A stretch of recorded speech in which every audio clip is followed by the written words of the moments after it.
administrando el tesoro de Dios, una perspectiva bíblica sobre el dinero y la vida. Una perspectiva bíblica sobre el dinero y la vida. Y el versículo lema va a ser Mateo 6:21, porque donde esté tu tesoro, allí también estará tu corazón. Estas 2 semanas vamos a hacer un tema introductorio, porque vamos a ver varios aspectos de lo que tiene que ver con la administración del dinero. Pero querido hermano, querida hermana, independiente de cómo lo administremos, siempre va a ser un asunto del corazón. Siempre va a ser un asunto del corazón. ¿Se ha fijado que incluso las personas con más conocimiento en economía han destruido economías? Por avaricia, por cosas que no corresponden, porque tienen que ver con un asunto del corazón. Y les voy a compartir los temas que vamos a estar hablando. Hoy día vamos a hablar de este tema: ¿dónde está tu tesoro? ¿Por qué la administración revela el corazón? ¿Sabe, hermano? Dependiendo de cómo administremos el dinero, va a reflejar dónde mi corazón está puesto a las cosas materiales. ¿Sabe, querido hermano? ¿Sabe, querida hermana? ¿Qué es lo que más compite de mi lealtad con Dios? El dinero. El dinero. Jesús dijo, no podemos servir ni a Dios o a las riquezas. O estamos sirviendo a uno o estamos sirviendo a otro. La próxima semana veremos el peligro de querer más. Cómo vencer la avaricia y la codicia. ¿Sabe, hermano? Este es uno de los pecados que más la Biblia menciona que los creyentes luchan. Y sabe, es uno de los pecados que probablemente uno menos se dé cuenta. ¿Usted se considera una persona avara? Probablemente diga no. ¿Usted se considera una persona codiciosa? Probablemente diga no. Pero sabe, uno de los pecados que más denuncia la Escritura. ¿Y sabe cuál es el peligro de esto, hermano? Que siempre el dinero actúa por engaño. Por eso la Biblia habla del engaño de las riquezas. El engaño de las riquezas. Más adelante vamos a hablar de un tema llamado ganando bien. ¿Cómo Dios quiere que obtengamos nuestros recursos? ¿Será bueno, hermano, estar jugando al quino, al loto, a la lotería para obtener recursos? Hermano, ¿quién no lo ha soñado? ¿Quién no ha pensado, hoy si me ganara eso, toda mi vida se solucionaría? ¿Es la forma que Dios quiere que obtengamos nuestros recursos? Vamos a ver qué dice la Escritura. Después vamos a hablar dos temas, cómo gastar con sabiduría. ¿Sabe? La Escritura enseña dónde los cristianos tienen que invertir su dinero. ¿En qué cosas tienen que gastarlo? Y en 2 clases, en 2 temas, vamos a hablar en qué usar el dinero según Dios. Cómo el Señor espera que administremos y gastemos nuestro dinero. Y por último, un 6º tema, cómo vivir con lo que Dios da. Aprender el contentamiento y una buena administración. Contento con lo que el Señor nos da y administrar lo que el Señor nos da. Y eso es un punto interesante porque, hermanos, todo esto parte de una base. Yo no soy dueño de nada. Todo viene de Dios y mi función es administrar. ¿Cómo hay que hacer eso? Vamos a ver el 6º tema, probablemente de aquí a final de año o a principio de año. Comencemos con el tema de hoy. Hermano, ¿dónde está su tesoro? ¿Qué es lo más importante para usted en su vida? ¿Qué es lo que usted sueña despierto? ¿Qué es, hermano, cuando no está obligado a pensar en algo? ¿En qué piensa? ¿En qué piensa? Porque ¿dónde está nuestro tesoro? Ahí está nuestro corazón. Por eso, por el que la administración revela el corazón de cada uno. Y sabe, hermano, esto no tiene que ver con lo que uno tenga o cuánto tenga, sino tiene que ver mi corazón hacia las cosas materiales. Y el tema de hoy, mire, y el pastor lo mencionó varias veces y el Señor usa todo. ¿Sabe? Nuestro corazón y nuestros tesoros se unen en un pecado peligroso muchas veces, la idolatría. La idolatría. Y de eso quiero hablar hoy día, hermano. Cómo el corazón de nosotros es una fábrica de ídolos. Y puede tomar al dinero, puede tomar los recursos y convertirlo en un Dios distinto a la palabra del Señor. Miren, estuve leyendo varios puritanos que hablan lo siguiente, y hay un puritano llamado David Clarkson que escribió lo siguiente respecto a la idolatría. Dice: aunque pocos lo reconozcan, no hay nada más habitual que la idolatría en el corazón. Él dice: si pensamos en nuestra alma como una casa, los ídolos están presentes en todas las habitaciones. Si pensamos nuestra alma como una casa, la idolatría está presente en cada habitación. ¿Sabe por qué? Porque la idolatría muchas veces es preferir otra cosa en vez de Dios. ¿Sabe cuántas veces preferimos nuestra propia sabiduría en vez de la sabiduría de Dios? ¿Cuántas veces lo hemos hecho? Eso es idolatría. Hermano, ¿cuántas veces hemos preferido nuestros deseos en vez de la voluntad de Dios?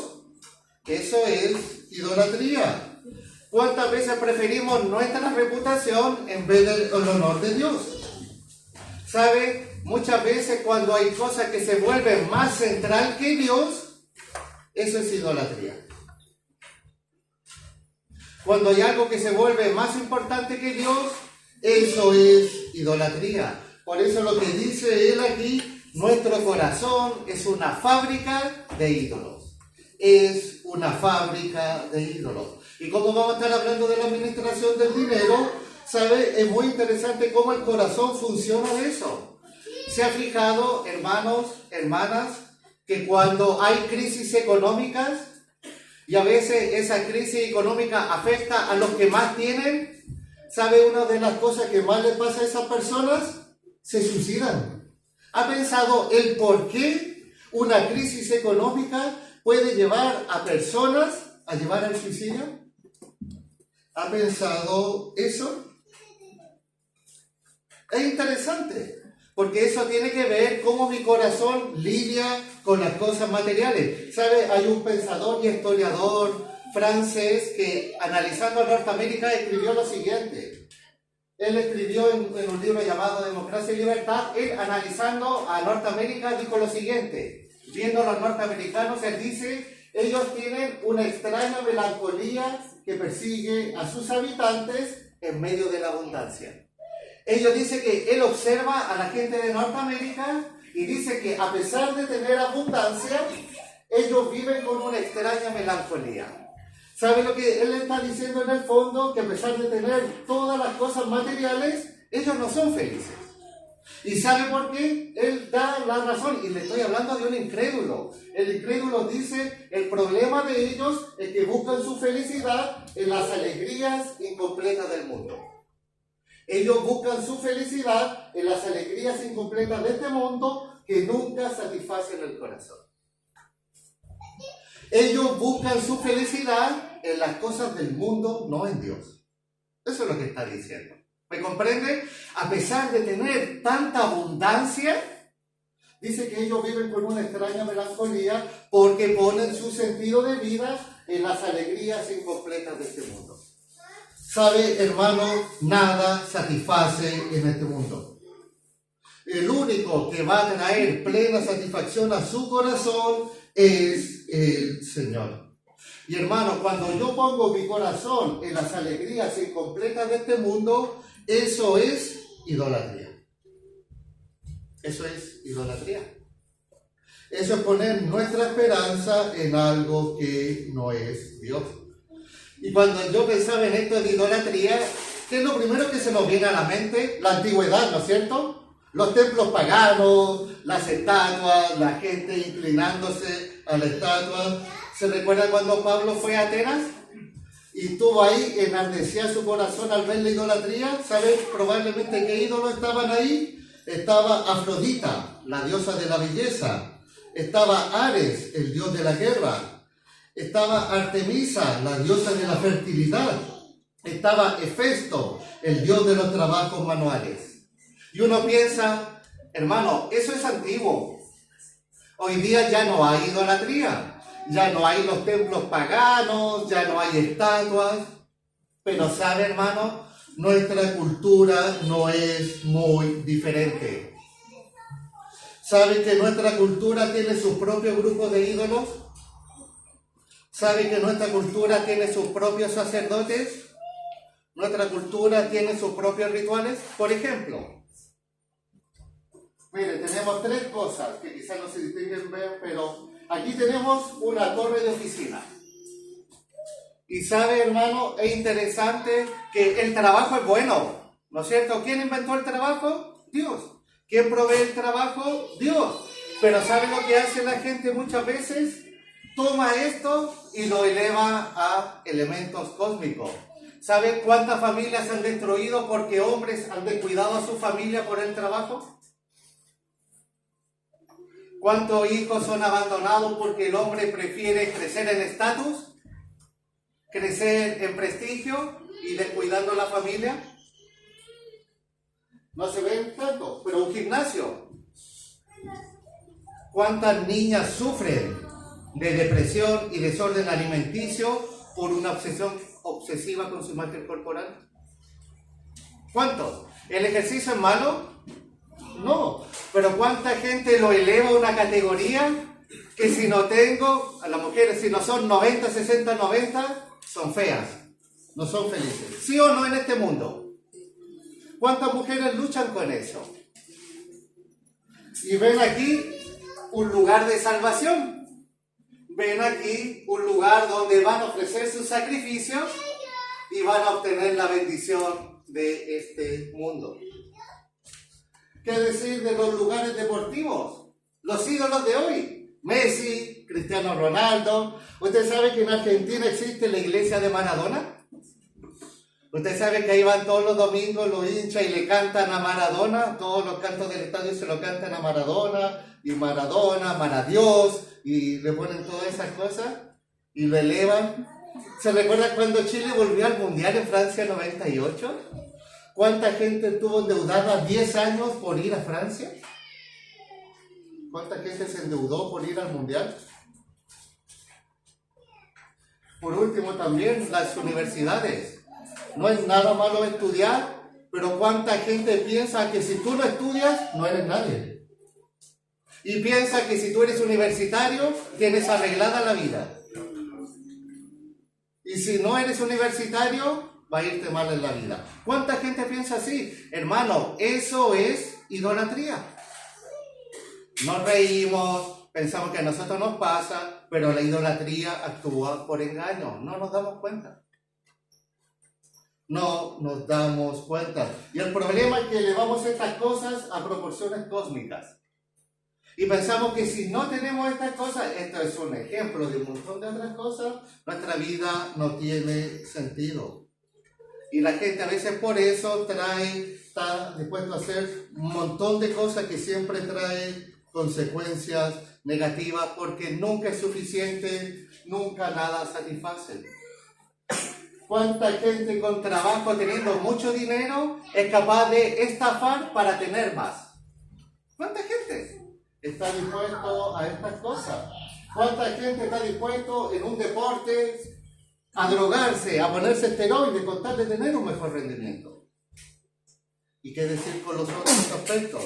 ¿Sabe? Los ídolos están en nuestro corazón. Y sabe, hermano, vivimos en una cultura de la avaricia. Mire Colosenses 3:5. Acompáñenme por favor a Colosenses 3:5.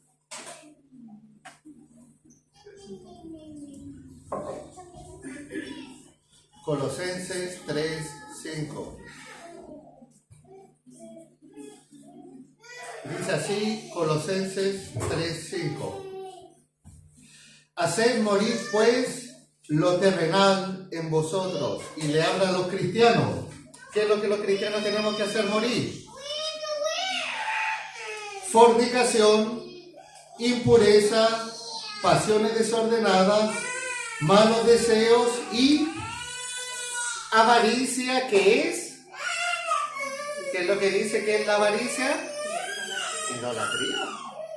Idolatría. Qué interesante, hermano, que el dinero puede tomar atributos divinos. Y nuestra relación con el dinero se puede transformar en adoración y reverencia. ¡Qué interesante! ¿Cuánta gente está dispuesta a hacer del dinero su Dios y le da su adoración y su reverencia? ¿Sabe, hermano? He estudiado muchas cosas de economía, me ha tocado aconsejar a muchas personas sobre la administración y, ¿sabes? Hay algo en común. Me ha tocado aconsejar administración a hermanos que en un momento, ¿sabes? Me dijeron, yo no sé qué estaba pensando cuando tomé estas decisiones económicas. No sé en qué estaba pensando. No sé por qué actué así. No sé por qué actué tan irracional. ¿Sabe? A muchos hermanos me han dicho eso. No me di cuenta. No me di cuenta, hermano, que tomé una y otra decisión mala, mala y mala. Y me dicen, no me di cuenta. No me di cuenta por qué fui tan necio. ¿Sabe por qué? Porque elevan al dinero a una proporción cósmica. Y actúa esto por engaño. ¿Y sabe por qué? Porque el corazón humano es una fábrica de ídolos. Puede tomar algo bueno, porque, hermano, esto es bueno, trabajar es bueno, tener una buena salud física es bueno, el deporte es bueno, estudiar es bueno. Pero yo puedo tomar eso y ponerlo sobre Dios. Y eso es idolatría. Lo puedo poner como algo supremo y eso es mi Dios y eso es idolatría. Y eso es porque el corazón humano puede tomar algo bueno y elevarlo a proporciones cósmicas. Mire lo que dice Ezequiel. Por favor, acompáñenme al libro de Ezequiel, capítulo 14. Ezequiel 14, 1. Ezequiel 14, 1. Mire el juicio de Dios sobre estos líderes del pueblo. Mire, Ezequiel 14, 1 dice: vinieron a mí algunos de los ancianos de Israel y se sentaron delante de mí. Y vino a mí palabra de Jehová diciendo: hijo de hombre, estos hombres han puesto sus ídolos en su corazón y han establecido el tropiezo de su maldad delante de su rostro. Versículo número 4. Háblales por tanto y diles: así ha dicho Jehová el Señor: cualquier hombre de la casa de Israel que hubiere puesto sus ídolos en su corazón y establecido el tropiezo de su maldad delante de su rostro y viniera al profeta, yo Jehová responderé al que viniere conforme a la multitud de sus ídolos. ¿Sabe? Es interesante que aquí habla puesto sus ídolos en su corazón. ¿Sabe? La idea del texto hebreo es que dice que ellos hicieron de su corazón una fábrica de ídolos. Esa es la idea del texto hebreo. Hicieron de su corazón una fábrica de ídolos. Qué interesante, hermano, la potencialidad del corazón. Transformarlos en una fábrica de ídolos. Siguiente. ¿Sabe, hermano? Dios estaba diciendo que el corazón humano toma cosas buenas, como una carrera exitosa, el amor, las posesiones materiales, incluso las familias, y las convierte en algo supremo. ¿Se da cuenta de lo que estamos hablando? No estamos hablando de contra las cosas que uno pueda tener. Estamos hablando de mi corazón hacia esas cosas. Y sabe, el corazón humano en su pecado puede tomar cosas buenas y convertirlo en algo supremo. ¿Eso qué quiere decir? Yo tengo una carrera, estoy feliz, está todo solucionado. Me casé, lo que le pasa a los solteros, ¿no es cierto? Ya me casé, está todo solucionado. Tengo estas cosas, si tengo ese auto, si tengo esa casa, si tengo eso, voy a ser feliz y está todo solucionado. La familia, no, yo tengo la familia y tengo todo eso, está bien, está solucionado. Y sabe, hermano, son cosas buenas, pero mi corazón tiene la potencialidad de convertirlo en algo supremo. Y ahí está el peligro. Ahí está el peligro de tomar algo bueno y transformarlo por algo más importante que Dios. Siguiente. Nuestro corazón las convierte en dioses y las pone en el centro de nuestra vida, porque creemos que si las alcanzamos pueden darnos significado, protección, seguridad y plenitud. ¿Comprende? Nuestro corazón las convierte esas cosas buenas en dioses y las pone en el centro de nuestra vida, porque si lo tenemos, pensamos que tenemos significado en la vida, estamos protegidos, seguridad y plenitud. ¿Entiende el problema a la inversa? ¿Qué pasa si pierdo una de estas cosas? Mi vida se derrumba. Si pierdo una de estas cosas, mi vida se derrumba. ¿Y sabe lo que estamos diciendo aquí, hermanos? La potencialidad de cualquier cosa de convertirlo en un ídolo. ¿Usted se sabe los 10 mandamientos de memoria? O por lo menos me puede decir cuál es el primer mandamiento del decálogo.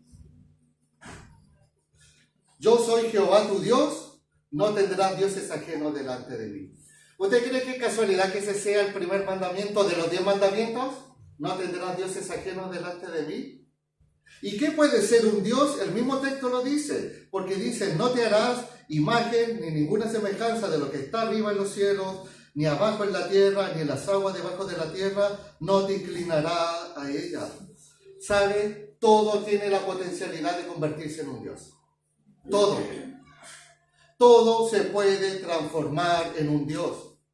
Todo se puede transformar en una alternativa diferente al Dios de la Escritura.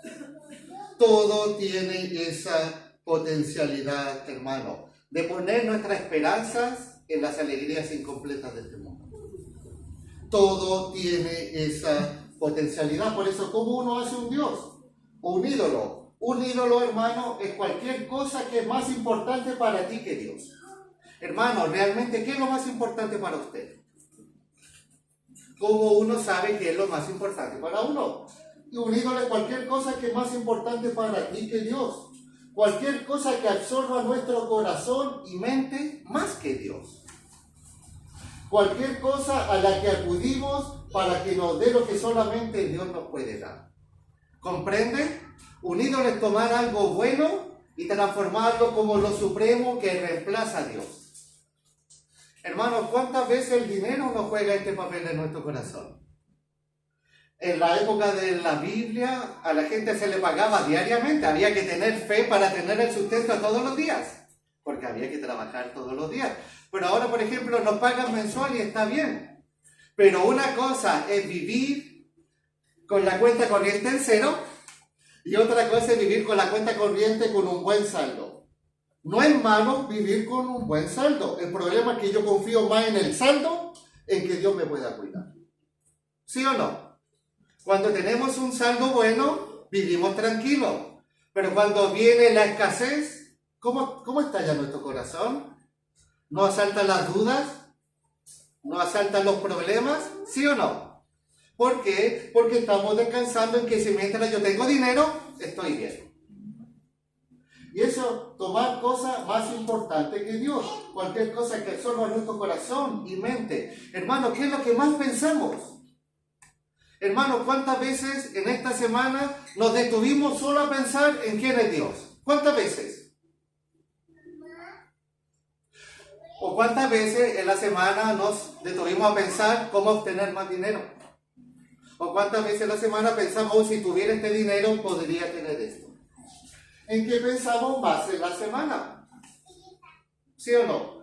¿A qué? Cualquier cosa que acudimos más que a Dios. ¿Comprende? Hay una potencialidad de nuestro corazón. Un Dios falso es cualquier cosa que se vuelve tan central y esencial en nuestra vida que si la perdemos, sentiremos que difícilmente vale la pena vivir. Y cualquier cosa. Hermano, cualquier cosa buena, de tener una familia, o a veces de tener hijos y no se puede. Y uno puede pensar, no puedo tener hijos, mi vida no tiene sentido. Eso es transformar algo bueno en algo supremo. Se da cuenta que hay mucha potencialidad, que si no tenemos una familia, que si no tenemos los recursos, que si no tenemos la salud, que si no tenemos el trabajo, no sé si vale la pena vivir en este mundo, si no vivo de acuerdo a las expectativas que tengo. Por eso cualquier cosa tiene una potencialidad en nuestro corazón. Que si pienso que si lo tengo, mi vida vale la pena y estaré seguro. Y si no lo tengo, mi vida no vale la pena. Y saben, todas estas cosas son sustitutos de Dios en nuestro corazón. Miren lo siguiente. ¿Saben? La Biblia usa 3 metáforas para describir cómo se relacionan las personas con los ídolos. Y es interesante que en la forma que debiéramos relacionarnos con Dios, nos relacionamos de la misma manera con los ídolos.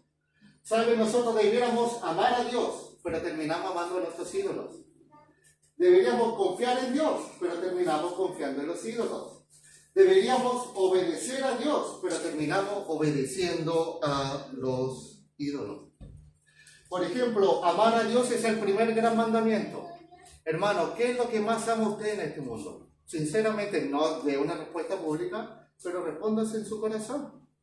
¿Qué es lo que más ama? ¿Qué es lo que piensa que si no lo tuviera, la vida no tendría sentido? ¿Qué es? ¿Qué es, hermano? ¿Qué es lo que más ama? ¿Qué es lo que más le quita el sueño en su vida? ¿Qué es lo que más le preocupa en su vida? ¿Qué es lo que más le concentra la mayoría de sus pensamientos? Ese es su Dios. Lo que usted gasta más su mente, eso es su Dios. Lo que usted desea más, eso es su Dios. Lo que usted necesita más, eso es su Dios. Ese es mi Dios. Es lo que más amamos. Es lo que más confiamos. Dios debiera ser nuestro Salvador, pero muchas veces buscamos la seguridad en otras cosas. En otras cosas. Teniendo esto estoy seguro. En un mundo muy inseguro, ¿en qué buscamos nuestra seguridad? ¿En qué decimos, ya yo tengo esto, estoy bien? Tengo esto, ya puedo vivir tranquilo. Tengo esto, puedo dormir tranquilo. ¿Qué es? Ese es nuestro Dios. ¿A quién obedecemos? ¿A quién nos gastamos nuestra vida dedicándolo? Ese es nuestro Dios. ¿Se da cuenta que es un asunto del corazón? Y yo creo que todos nosotros tenemos una lucha de que Dios muchas veces no es el número 1 de nuestra vida, ¿sí o no? Todos luchamos con eso. Y sabe, hermano, hay que cuidar mucho el corazón, porque muchas veces lo que más desea nuestro corazón es la felicidad. Pero sabe, cumplir los deseos de nuestro corazón puede ser lo peor que nos puede pasar en la vida. Cumplir los deseos del corazón es lo peor que nos puede pasar en nuestra vida. ¿Sabe por qué? Porque usted puede desear algo bueno, pero transformarlo en un ídolo, y eso es un desastre. Es lo que dice Romanos. Transformaron o cambiaron la gloria del Dios y la cambiaron por la gloria de cosas corruptibles. El corazón humano tiene esa potencialidad. Tiene esa potencialidad. Y sabe, si el Espíritu Santo no interviene, Dios nunca va a ser el número 1 en mi corazón.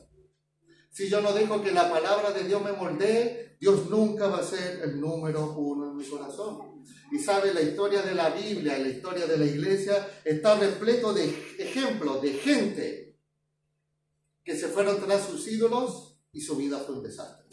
Hasta que volvieron a poner a Dios en primer lugar. Si hiciéramos un resumen de todo esto, hermano, nuestras esperanzas puestas en ídolos incompletos, plaza de trabajo, riqueza o éxito, terminan dejando un corazón con una melancolía sin consuelo. Cuando inevitablemente fallan, solo Dios satisface completamente. Sus ídolos, hermanos, mis ídolos siempre me van a fallar. Siempre. Siempre. Siempre.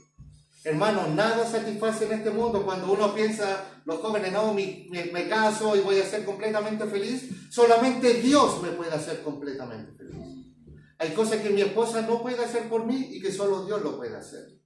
Hay cosas que los hijos no pueden hacer por mí, solo Dios lo puede hacer. Hay cosas que el trabajo no me puede dar, solo Dios lo puede hacer. Pero no es malo una esposa, no es malo los hijos, no es malo un trabajo. El problema es elevarlo a una posición sobre Dios. Y eso es idolatría. Y yo le quiero dar un ejemplo de la Escritura, de alguien que puso sus ojos en algo que era bueno y lo transformó, hermano, en algo que lo llevó a la ruina hasta que puso sus ojos en Dios. Y ese es el ejemplo y lo vamos a hablar en un contexto. Pude haber hablado de los hijos, de Abraham con sus hijos, pero lo vamos a poner en un contexto más romántico. Nos vamos a poner romántico y vamos a hablar del amor, ¿ya? Cuando a veces uno puede elevar el amor a proporciones que no corresponden. Y quiero mostrar un ejemplo. El ejemplo de Jacob. Jacob, del Antiguo Testamento. Y le podemos poner de los ídolos humanos a la bendición divina. Usted conoce la historia de Jacob, ¿no es cierto? El hijo de Isaac, ¿no es cierto? Mire, hagamos un pequeño resumen, para no leer muchos textos, un pequeño resumen. El contexto de la vida de él viene de una familia que le habían prometido un Mesías. Dios le había prometido a un antepasado, a Abraham. Dios le promete a Abraham que a través de su linaje vendría un descendiente que redimiría al mundo transmitiendo la fe de generación en generación. Sabemos eso, ¿no es cierto? La fe de Abraham. Siguiente. Bueno, de Abraham viene Isaac. Dice, Isaac engendra gemelos de Rebeca, ¿no es cierto? Rebeca recibe la revelación de que el mayor servirá al menor. ¿Se acuerdan? El mayor servirá al menor, señalando a Jacob como heredero del linaje mesiánico. Hasta ahí estamos claros. Pero había favoritismo, ¿no es cierto? Ahí el papá amaba a Esaú y la mamá amaba a Jacob, ¿no es cierto? Qué raro que los papás tengan favoritismo. Es interesante las consecuencias que eso trajo. Las consecuencias que eso trajo. Isaac favorece a Esaú, quien se vuelve orgulloso e impulsivo, mientras Jacob crece cínico y resentido. Y el engaño de Jacob y su consecuencia. ¿Usted conoce lo que hizo Jacob? Se disfrazó de Esaú. ¿Se recuerdan? Ya anciano, Isaac pretende bendecir a Esaú, pero Jacob, disfrazado de su hermano, recibe la bendición.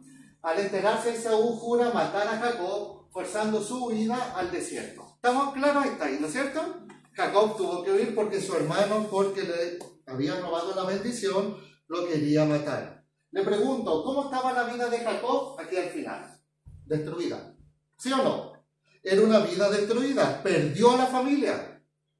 Él nunca más volvió a ver a su papá ni a su mamá. Nunca. No los volvió a ver y se dirigió a una familia. Ahora, acompáñenme a Génesis. Génesis 29.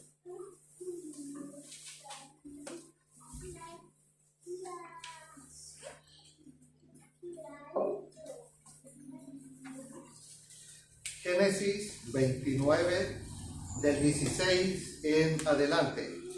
Jacob llega a vivir donde su tío llamado Labán, que lo contrata como su pastor, porque le estaba yendo bien con él.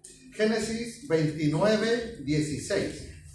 Dice así, Génesis 29, 16. Y Labán, cuando le preguntó cómo podía pagarle por sus servicios, y Labán tenía dos hijas. El nombre de la mayor era Lea y el nombre de la menor Raquel. Y los ojos de Lea eran delicados, pero Raquel era de lindo semblante y de hermoso parecer. Y Jacob amó a Raquel y dijo, yo te serviré 7 años por Raquel, tu hija menor. Y Labán respondió, mejor es que te la dé a ti y no que la dé a otro hombre. Quédate conmigo. Así sirvió Jacob por Raquel 7 años y le parecieron como pocos días porque la amaba. Aquí tenemos a un hombre enamorado. Dígame que en los oídos femeninos me suena romántico. Trabajó por ella 7 años y el tiempo pasó como rápido. ¿Por qué? Porque la amaba. Dígame que no suena lindo eso. Suena romántico. A simple vista parece romántico, pero ¿sabe?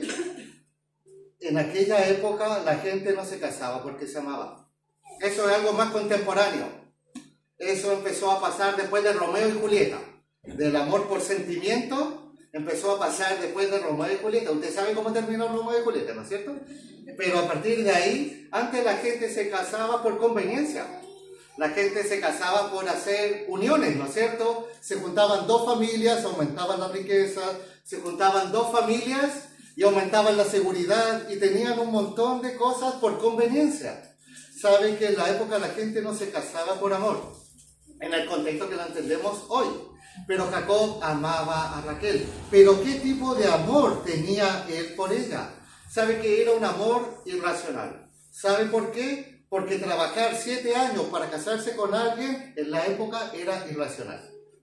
Porque el hombre que se quería casar con una mujer tenía que pagarle al papá de la mujer. ¿Por qué? Porque era de la propiedad de él, en parte, pero en parte porque las mujeres colaboraban en la casa, en el trabajo. Y una mano de obra menos implicaba un costo más grande para la familia. Así que para compensar esa pérdida, los hombres pagaban una dote. ¿Y cuál fue la dote que tuvo que pagar Jacob? 7 años para poder casarse con ella. Suena lindo, pero era algo ilógico. No se trabajaba tanto tiempo para poder casarse con alguien. ¿Y sabe por qué lo vamos entendiendo? Mire lo que dice el versículo 21. Cuando ya se cumplieron los 7 años, entonces dijo Jacob a Labán: dame mi mujer, porque mi tiempo se ha cumplido para unirme a ella. La traducción no lo muestra, pero el texto hebreo, hermano, es un relato crudo. Lo que el relato está diciendo, Jacob le está diciendo: dame a mi mujer, porque no hallo la hora de tener relaciones sexuales con ella. Eso es lo que está diciendo el texto hebreo. Es una imagen bien cruda. No era como un amor romántico de ir a un café en Starbucks, ver el atardecer, verse de juntas. No, era un amor sexual exacerbado. Eso es lo que está diciendo el texto hebreo. Dámela ahora mismo, le estaba pidiendo. Imagina lo que un padre que le digan de eso respecto a la hija. Pero Labán era astuto. No era tan... Ahora, ¿por qué Jacob actuaba así? ¿Por qué Jacob actuaba así? Siguiente. ¿Por qué? Porque la vida de Jacob estaba vacía. ¿Se recuerda cómo estaba Jacob? Había perdido a su familia. Estaba arrancando. Estaba totalmente vacío. Huyó por un engaño. Era una vida vacía. ¿Por qué? Estaba vacía. ¿Sabe? Jacob nunca disfrutó el amor de su padre. ¿Sí o no? Porque el padre prefería ¿a quién? A Esaú. Nunca disfrutó del amor de su padre. Había perdido el amor de su querida madre. Porque ¿quién era el favorito de mamá? Jacob. Pero ya no estaba con ella. No podía estar con ella. Y sin lugar a duda ignoraba del amor de Dios. Nunca tuvo el amor del papá. Ya no tenía el amor de la mamá. Y no sabía que yo lo amaba. Una vida completamente vacía. Entonces contempló a la mujer más hermosa que había visto en su vida y dijo: si la tuviera, por fin algo saldría bien en mi vida. Es decir, si me caso con ella, todos mis problemas se van a solucionar. ¿Entienden lo que estaba pasando en el corazón de él? Mi vida está vacía, no tengo nada, pero encontré una mujer hermosa. Y si me caso con ella, mi vida va a ir bien. Todo se va a solucionar en la vida. Pero ¿cuál fue la desilusión de él? Fue una desilusión amarga por todo lo que pasó. ¿Sabe? Su corazón estaba tan vacío que fue vulnerable al engaño. ¿Por qué? ¿Qué hizo Labán? Le entregó primero ¿a quién? A Lea. En el versículo 19. Es interesante que cuando hicieron el trato, mire, leamos bien el versículo 19. Cuando Jacob le dijo a Labán: yo quiero que me des a Raquel por mujer. ¿Y qué le dijo Labán? Versículo 19. Labán le dijo: mejor es que te la dé a ti y no que se la dé a otro hombre. ¿Qué le está diciendo? ¿Le está diciendo que la voy a dar por mujer? ¿Eso le está diciendo? No. Está diciendo: si ella un día se casa, sería bueno que se casara contigo. Pero no está diciendo que se va a casar contigo. ¿Pero qué escuchó Jacob? Lo que quería oír. ¿Se da cuenta la potencialidad de un corazón sumiso en la idolatría? La capacidad del engaño que uno puede caer. ¿Cuánta gente cae hoy día por estafas, por cosas que son lógicas? ¿Usted ha escuchado las estafas piramidales? ¿Sabe que si usted dice que si usted da un dinero y le va a rentar 7% mensual, eso es una estafa? No puede, nada rinde así. Pero la gente lo cree. Y la gente es capaz de, cuando está obsesionada con algo en su corazón, es susceptible al engaño, como lo fue Jacob. Aquí, ¿qué pasó? Versículo 21. Entonces dijo Jacob a Labán: dame a mi mujer, porque mi tiempo se ha cumplido para unirme a ella. Entonces Labán juntó a todos los varones de aquel lugar e hizo banquete. Y sucedió que en la noche tomó a Lea su hija y se la trajo, y él se llegó a ella. ¿Recibió lo que quería? No, recibió a otra persona. Fue engañado. ¿Quién hizo un engaño similar?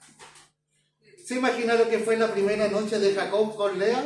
Probablemente Jacob le decía a Raquel, te amo. ¿Sí o no? Porque pensaba que estaba con Raquel. Y Lea, no sé si le respondía algo Lea, pero Lea dio a entender que era Raquel. Jacob no hizo algo exactamente lo mismo con su papá. ¿Se recuerda cuando se disfrazó de Esaú? Y el papá preguntaba, ¿eres tú Esaú? Y Jacob decía, sí, soy yo. ¿Se da cuenta? Los problemas que pueden traer estas cosas. Ahora dame a mi esposa. Pero ¿qué pasó? Versículo 24, y dijo Labán a su sierva Zilpa, a su hija Lea por criada, venid a la mañana, he aquí que era Lea. A la mañana se dio cuenta que había sido engañado. ¿Sabe, hermanos, qué interesante todo esto? Vamos a reflexionar un poquito más adelante, sigamos leyendo. Versículo 25, venid a la mañana, he aquí que era Lea. Y Jacob dijo a Labán, ¿qué es esto que has hecho? ¿No te he servido por Raquel? ¿Por qué pues me has engañado? Hay que tener personalidad para decir, ¿por qué me has engañado? Haciendo que él hizo exactamente lo mismo. Pero el corazón humano es así. Y Labán respondió, no se hace así en nuestro lugar, que se la dé la menor antes de la mayor. Cumple la semana de esta y se te dará también la otra por el servicio que hagas conmigo otros 7 años. E hizo Jacob así, cumplió la semana de aquella y le dio a Raquel su hija por mujer. Qué interesante todo el desarrollo. ¿Saben? La conducta de Jacob era la conducta de un adicto, siempre propenso al engaño. ¿Saben? La gente que muchas veces busca la seguridad en el amor romántico. ¿Cuántas mujeres en pos de esto son capaces de soportar a esposos abusivos por el malentendido amor romántico? ¿Cuántos hombres dejan a su esposa por mujeres más jóvenes por la idolatría del amor romántico? ¿Cuántos hombres persiguen a una mujer solamente para tener intimidad y cuando la tienen la desechan? ¿Pasa eso? Un montón de cosas. Es la idolatría del amor romántico. ¿Sabe cuál era el problema de Jacob? ¿Sabe que Jacob no veía a Raquel como su esposa? La veía como su salvadora. La veía como su salvadora. Si me caso con ella, estará todo bien. No tengo el cariño de mi papá, pero tendré el cariño de ella. No tengo el cariño de mi mamá, pero tendré el cariño de ella. La vio a ella como su salvadora. Y esto, hermano, trajo décadas de miseria a la familia. ¿Quién fue la esposa favorita de Jacob? Raquel. ¿Y quiénes fueron los hijos favoritos de Jacob? Los hijos que tuvo con Raquel. ¿Y sabe cuál fue uno de los hijos de Jacob que tuvo con Raquel? José. ¿Y a quién amó más de todos los hijos Jacob? A José. ¿Y eso qué produjo en los hermanos? Envidia, que lo querían matar. Se da cuenta, transformar algo bueno y ponerlo en algo supremo siempre va a traer problemas. ¿Y sabe quién fue la mayor víctima de todo esto? Lea. Lea. ¿Cómo era Lea? El versículo 17 dice, y los ojos de Lea eran delicados, pero Raquel era de lindo semblante. ¿Sabe lo que está diciendo aquí? Que Lea no era bonita. Que Lea era fea. Eso es lo que está diciendo. Cuando dice que los ojos eran delicados, no es que sufría una enfermedad en los ojos, porque la está comparando con Raquel.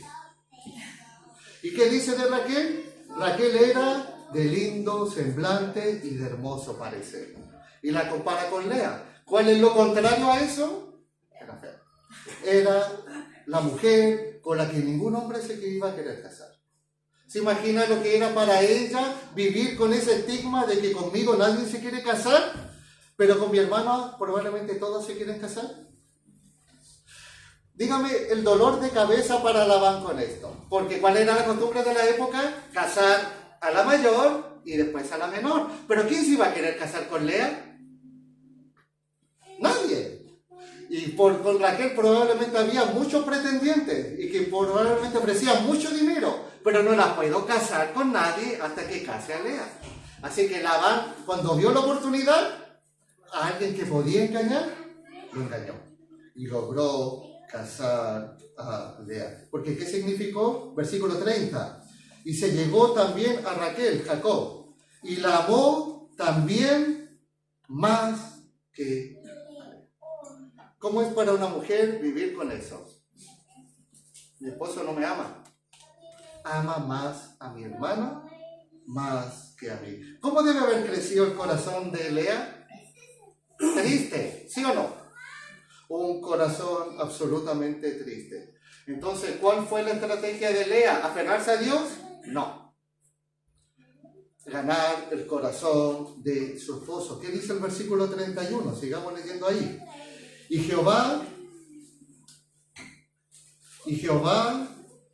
vio Jehová que Lea era menospreciada, y le dio hijos, pero Raquel era estéril.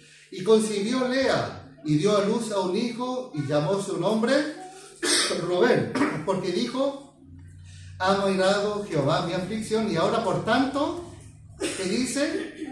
Me amará mi marido. ¿Cuál era la esperanza de Lea? Que si tengo un hijo con Jacob, él me va a amar. ¿Se da cuenta dónde estaba poniendo la esperanza en ella?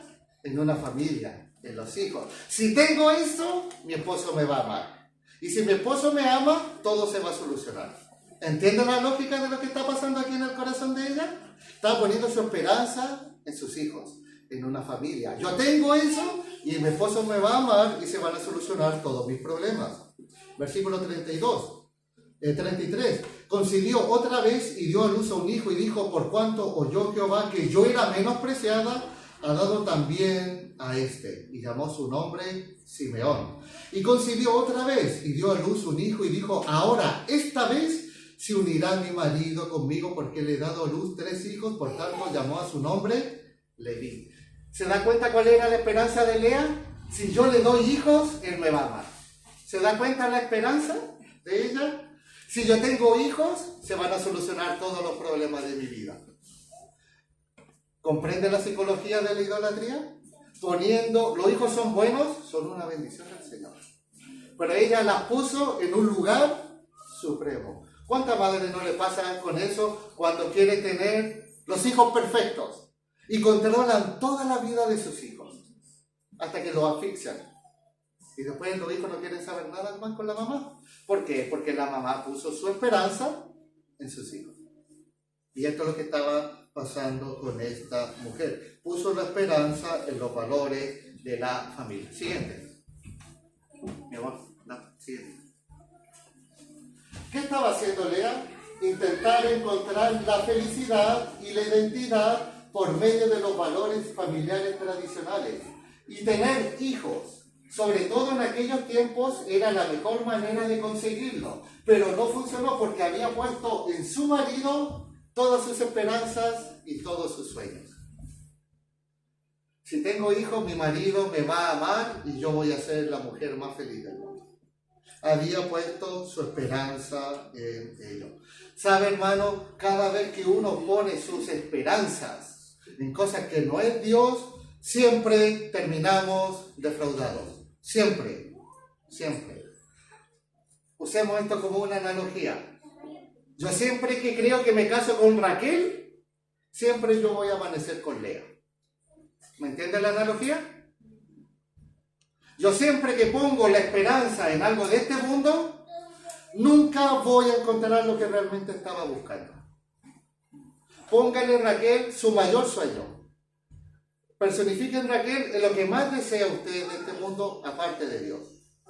Usted va a pensar que lo tiene, pero cuando se va a dar cuenta que no es Raquel lo que tiene, es a Lea lo que tiene. Y Lea no tiene nada de malo en ese sentido. Lo que estoy diciendo es que usted espera algo, pero nunca obtiene lo que espera. Porque pone su esperanza en las alegrías de este mundo y siempre nos va a aplastar nuestras expectativas. Siempre. Cuando ponemos nuestra esperanza en las cosas de este mundo. Siempre, hermano. Siempre. Siempre que pensamos que pasamos la noche con Raquel, al otro día siempre va a ser Lea con la que vamos a amanecer. ¿Me entiende la analogía? Eso es siempre, es una verdad de nuestro corazón. ¿Qué pasó con Lea? Sabe que con Lea nos da esperanza. Mire lo que dice el versículo 35. Concibió otra vez y dio a luz un hijo y dijo: esta vez alabaré a Jehová. Y por eso llamó su nombre Judá y dejó de dar a luz. Me encantó esta frase. Esta vez. Esta vez no pondré mi esperanza en tener hijos para mi esposo. Esta vez no pondré mi esperanza en mi esposo. Esta vez alabaré ¿a quién? A Jehová. Y Dios le dio un cuarto hijo. ¡Qué maravilloso es esto! Siguiente. Parece que por fin había apartado de su esposo y de sus hijos las esperanzas más profundas de su corazón y las había depositado ¿en quién, hermano? En el Señor. Esta vez alabaré a Jehová. Es decir, esta vez pondré mi esperanza ¿en quién? En el Señor. Pondré mi esperanza en el Señor. ¿Y sabe lo interesante? El niño que iba a nacer. El niño. Aquel niño era Judá, y en Génesis 49 se nos dice que por medio de él vendría un rey verdadero, el Mesías. ¿Y sabe lo lindo de pensar? Lo lindo, la salvación vino al mundo no a través de una hermosa mujer, sino vino de la mujer que nadie quería. Esto era la mujer que nadie quería. Nadie quería a Lea, Dios la amó. Nadie quería estar con Lea, Dios la amó. Yo soy tu verdadero esposo, le está diciendo. Y la salvación del mundo no vino por la mujer más linda, donde Jacob había puesto su esperanza. La salvación del mundo vino a través de la mujer que nadie quería. ¿Se da cuenta cómo actúa Dios en todas estas cosas? ¿Cómo puede dar vuelta nuestras pasiones, nuestros corazones? ¿Se da cuenta, hermano? Lo interesante que es todo esto. ¿Y sabe por qué? Porque Lea dijo: esta vez alabaré a Jehová. Y ahí está la clave para luchar contra la idolatría. ¿Dónde voy a alabar? ¿A quién voy a alabar? ¿Dónde voy a poner mis esperanzas? En Jehová. El único que puede poner paz en el corazón. ¿Y qué pasó con Jacob? ¿Pudo cambiar? Sí, capítulo número 32. Capítulo número 32. ¿Usted sabe lo que pasó con Jacob? Tuvo hijo aquí con Raquel, con Lea, con las concubinas. Y después tuvieron que huir de Labán, ¿no es cierto? ¿Y qué pasó en el camino mientras huía de Labán? ¿Quién venía al encuentro? ¿Se recuerda? Esaú. La escritura dice que le avisaron a Jacob que Esaú viene a verte con 400 hombres. No es que iban a hacer una fiesta de 400 personas, encontrarse con los hermanos. ¿A qué venía Esaú? A matarlo. A matarlo, venía con 400 hombres. ¿Qué hizo Jacob? Oró a Dios, le envió muchos regalos que cambiaron el corazón de Esaú y se puso a la familia, la dividió. Ahora, ¿sabe? Cuando yo me pregunto de la rivalidad entre Jacob y Esaú, pensemos en lo que hizo Jacob. Engañó a su padre, ¿sí o no? Pero pregunto, ¿Jacob sabía que un día lo iban a descubrir? Sí, era lógico que lo iban a descubrir. Pero ¿por qué siguió adelante? ¿Por qué siguió adelante con este engaño? ¿Sabe por qué? Porque probablemente lo que más quería Jacob era el cariño de su padre. Pero el padre, ¿a quién prefería? A Esaú. Probablemente lo único que quería Jacob que su padre le dijera: no sé, te quiero, eres un hijo especial para mí. Pero Isaac, ¿a quién le decía eso? A Esaú. ¿Por qué? Porque comía de la casa de... ¿Se dan cuenta? Porque era favorito. Las cosas raras. Isaac amaba a Esaú porque comía de su madre. Y nunca tuvo una relación con Jacob. La vida de Jacob era vacía. Era siempre encontrar en alguien la aprobación. ¿La encontró en su padre? No. ¿La encontró en Raquel? Tampoco. Y al final, ¿dónde la buscó? En el Señor. Y eso lo dice del versículo 22 en adelante del capítulo número 32. Leamos del versículo 24, 32, 24. 32, 24 dice: y así se quedó Jacob solo la noche anterior de encontrarse con su hermano, y luchó con él un varón hasta que rayaba el alma. ¿Quién era este varón? era un ángel, ¿no es cierto?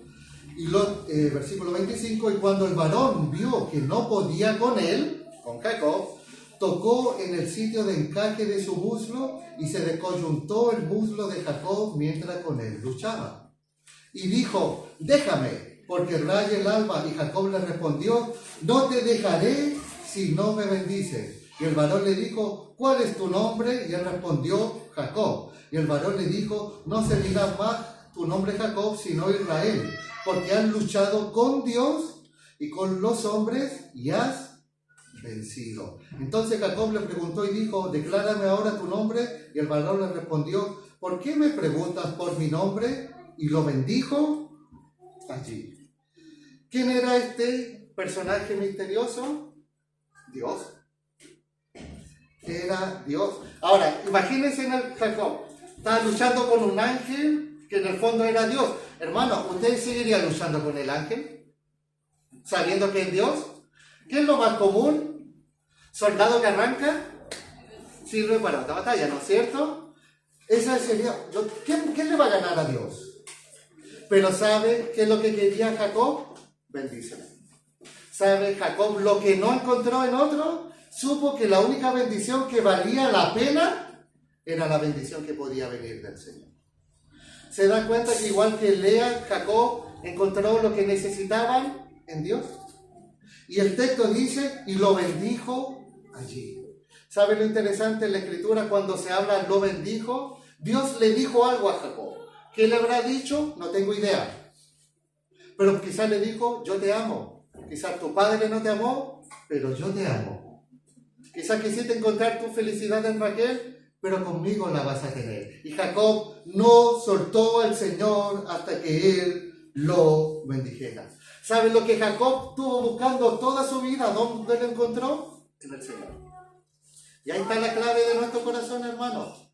Todo lo que necesitamos en la vida solamente lo vamos a encontrar en Dios. Nada más. Hermano, nada más. Nada más. Reflexionemos. Y con esto ya vamos terminando. Siguiente. Tanto Jacob como Lea buscaron en otro ser humano la aprobación y el amor que solo Dios puede dar, convirtiendo a Raquel y a Jacob respectivamente en dioses falsos de su corazón. Su historia nos muestra que poner nuestras más profundas esperanzas en personas o cosas conduce inevitablemente a la desilusión y al vacío. Solo Dios satisface plenamente y llena el alma, hermano. Nada en este mundo satisface como satisface Dios. Nada en este mundo, nadie en este mundo, hermano, hermana, satisface como Dios satisface.